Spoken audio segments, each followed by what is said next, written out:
Bienvenue dans L'amour à nu. Je suis Hélène Dalger, sexologue et thérapeute de couple. Ici, on parle de toi, de ta sexualité, mais aussi de vous. Que ce soit seul ou avec mes invités, l'idée est de t'offrir un moment où tu peux t'informer, t'éduquer et j'espère t'inspirer. Alors, installe-toi confortablement et dis-moi, et toi, qu'est-ce que tu ressens ?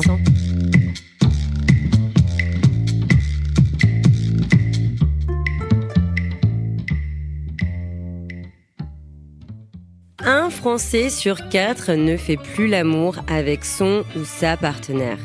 C'est le constat de l'IFOP, l'Institution française d'opinion publique. Et c'est pour ça qu'aujourd'hui tu découvriras dans cet épisode pourquoi je suis devenue sexologue et thérapeute de couple, qu'est-ce que c'est, en quoi ça consiste, quand consulter et qu'est-ce qui se passe en séance. Et pour finir, je te raconterai aussi mes pires anecdotes et mes meilleurs moments. Alors c'est parti, faisons connaissance.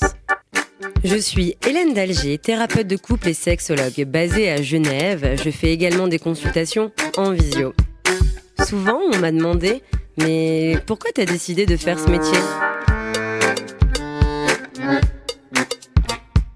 Alors, cette idée a commencé un samedi soir, autour d'un bon repas entre copines.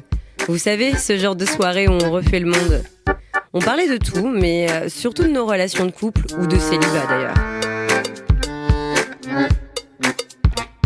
Et après des heures à échanger, j'ai réalisé quelque chose. Alors déjà que c'est un vrai sujet de société et aussi que j'aimais vraiment écouter, m'informer et conseiller mes proches sur leur vie intime. Déjà, j'ai toujours été passionnée par les relations de couple et leur fonctionnement. J'ai vite compris que l'intimité et la sexualité étaient des piliers fondamentaux et pourtant, on en parle si peu, voire extrêmement mal. Et c'est là que je les ai regardés et j'ai lâché cette phrase en mode « Les filles, moi, dans la vie, je veux être sexologue ». Et voilà comment tout a commencé. Parce que oui, qui n'a jamais rencontré de difficultés dans son couple ou dans sa sexualité ? Personne. Personne ne nous apprend à nous aimer correctement. Que l'amour est un cocktail de tolérance et d'acceptation. D'acceptation de l'autre pour ce qu'il est et pas pour ce que l'on veut qu'il soit. Que vivre ensemble, c'est respecter les envies et besoins de chacun. Que l'autre ne nous appartient pas et que la liberté fait aussi partie intégrante du couple. Que l'équilibre est la clé pour les relations qui fonctionnent. Et surtout, aimez-vous. Partagez-le. Passez du temps de qualité ensemble. Donnez-le vous. Vous allez voir à quel point c'est magique de s'aimer en toute sérénité.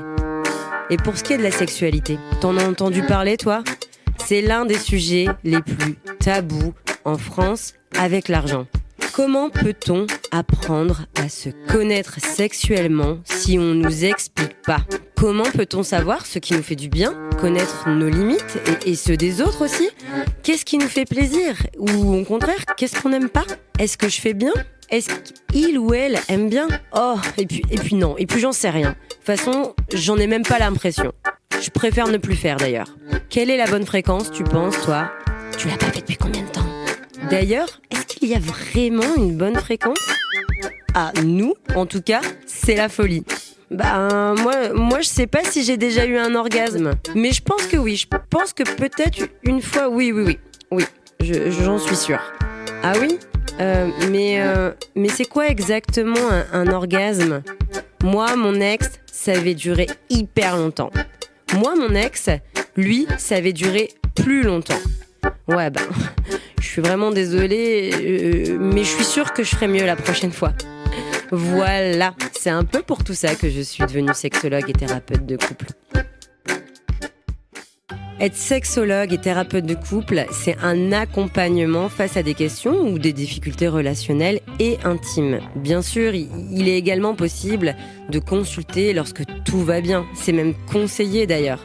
Aux États-Unis, tu savais qu'ils consultaient parfois avant d'emménager ensemble ?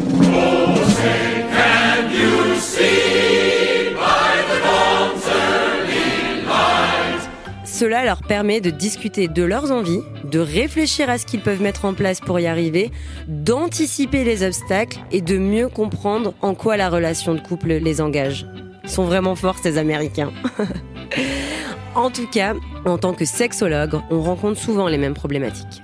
qui vont être le trouble de l'orgasme et les troubles du désir chez la femme et l'éjaculation précoce ou la dysfonction érectile. Autrement dit, la difficulté à avoir une érection chez l'homme. Et en ce qui concerne les couples, on est souvent sur des écarts de désir ou des pré-ruptures, car oui, les couples viennent parfois en consultation quand il est trop tard. Souvent sous la pression de l'un d'entre eux, un peu comme l'espoir de la dernière chance. Et malheureusement, le travail est biaisé, car il y a trop de rancœur, de non-dits, de reproches, et le désamour s'est installé. Comme on dit, on a mis un petit peu trop de poussière sous le tapis. Évidemment, nous ne traitons pas que ça en tant que thérapeute. Il y a aussi les pénétrations difficiles, voire impossibles, la question de la fidélité, les violences ou les abus sexuels, l'impact émotionnel, les conséquences des troubles hormonaux, les addictions et aussi les comportements compulsifs. Et en couple, pourquoi viennent-ils consulter ? Alors ils viennent aussi travailler sur la communication. On entend partout parler de communication. Vous devriez communiquer. Bah oui, mais comment on fait ? Alors nous, on est là pour vous accueillir. On parle de vos désaccords récurrents, l'incapacité justement à discuter des conflits, la difficulté à exprimer vos sentiments, les schémas répétitifs, l'impression de tourner en rond avec les mêmes disputes. On réévalue l'amour aussi. Est-ce que j'aime encore mon partenaire ? Est-ce que mon partenaire m'aime encore ? Et d'ailleurs, qu'est-ce que ça veut dire amour pour moi ? On accompagne dans des événements marquants tout au long de votre vie. L'accueil d'un bébé, un divorce, une infidélité, composer avec une famille, recomposer.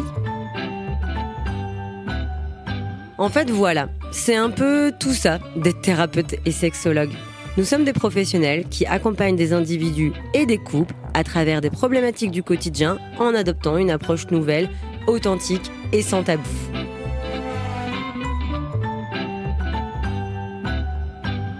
Tu veux savoir comment ça se passe en séance ?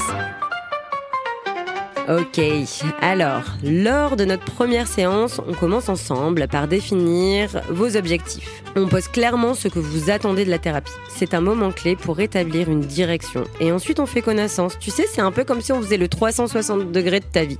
Vous êtes libre de partager tout ce qui vous semble important, sans pression, à votre rythme. Pour les séances suivantes, je propose des exercices personnalisés ou des questions de réflexion à explorer entre les séances. Chaque séance dure environ 1 heure. Elle est divisée en 2 parties. Une où nous discutons de vos avancées et surtout de vos ressentis. Et la deuxième, nous terminons toujours par un petit atelier en lien avec votre problématique.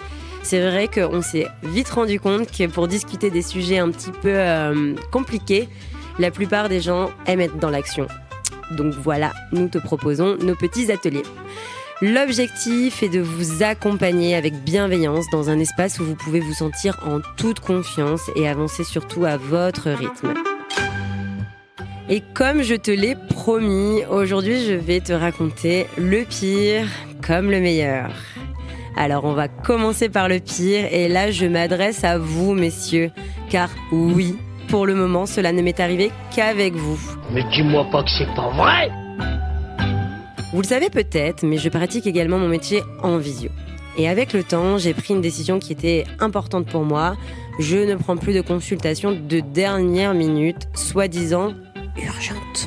Pourquoi ? Parce qu'il y a un phénomène d'exhibition en ligne qui est en pleine expansion. Alors que ce soit sur les réseaux sociaux, lors de consultations en ligne avec des thérapeutes, des médecins, des coachs ou même sur des plateformes de revente de vêtements ou d'autres services, certaines personnes en profitent pour détourner ces espaces à des fins bien loin de leur objectif initial. Alors soyons clairs, les séances de thérapie sont destinées à un accompagnement thérapeutique, pas à la stimulation sexuelle. Et ce genre de situation n'est pas anodin. C'est une agression sexuelle, ni plus, ni moins.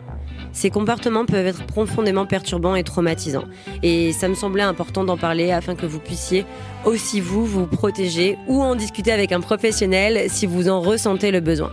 Mais heureusement, il y a aussi de très beaux moments dans ce métier. Pour moi, le vrai Graal en tant que thérapeute de couple, c'est quand un couple repart de séance avec une énergie que je qualifierais d'amour. Quand ils arrivent pour la première fois, en général, ils sont plutôt stressés, tendus. Tu sais, un peu avec ce besoin de vider leur sac, de poser tous les reproches sur la table. Et c'est normal, hein, c'est humain, on reste tous humains. Mais moi, ce que j'adore, c'est de voir l'évolution entre la première séance où tout semble complètement figé et cette fameuse séance où ils me regardent et me disent « Hélène, on y est arrivé !» Ou encore ce moment magique où, en pleine séance, ils se prennent la main. Et dans leurs yeux, je vois renaître cette petite étincelle. Ça, c'est mon petit côté fleur bleue, je pense. Mais pour moi, c'est mes meilleurs moments. J'espère que ce premier épisode de L'amour à nu vous a plu.